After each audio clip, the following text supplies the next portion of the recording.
finger numbers. On your hands, thumbs are always finger 1. For stringed instruments, finger 1 is the index finger, but for piano, it's the thumb.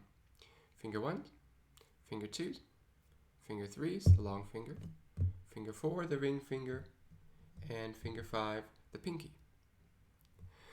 Play finger 1s on any white keys. Play finger 2s on any white keys. Play finger 3s on any white keys. Play finger 4s, ring finger, on any white keys.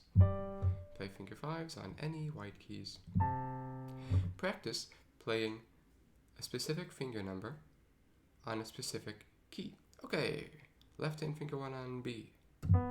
Left hand finger 2 on F. Left hand finger 3 on C. Left hand finger 4 on G. Left hand finger 5 on D. Whatever. Okay? Practice also with your eyes closed, trying to find certain keys.